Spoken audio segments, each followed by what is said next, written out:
भूलवलो पपतिया कवनो भूलत न पाते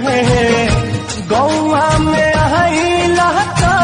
कुछ धधकाते कि जैसे हमके सतावे तुहके हो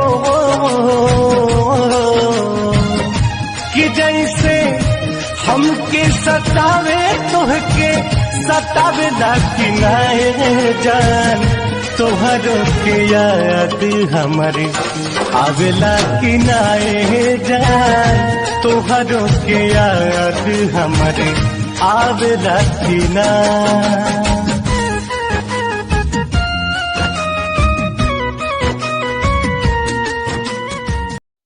हमरा प्यार के बदला में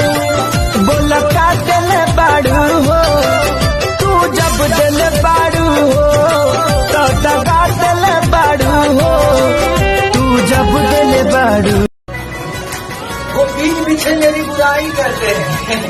जैसे कि मैं जानता ही नहीं सामने बड़े मुस्कुरा के मिलते हैं क्या लगता है मैं पहचानता नहीं। यार मतलबी दिलदार मतलबी बर्बाद करके जिए मुझसे बदनाम भइल रानी तुम्हारे नाम से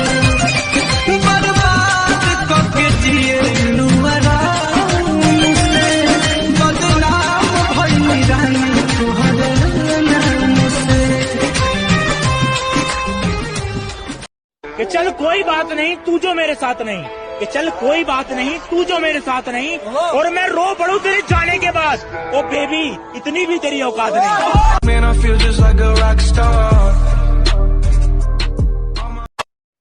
केहू कहत रहे कि तहार वाली 2-4 दिन से दिखत नहीं केहू कहत रहे कि तहार वाली 2-4 दिन से दिखत नहीं खे तो हमहू कह दे जाए द मर्दे कोनो दिक्कत नहीं खे आजकल के प्यारे ऐसा बा कि ढेर दिन टिकत नहीं। तू सलामत रह यार जी रही मुझसे बदनाम भइल रानी तुम्हारे नाम से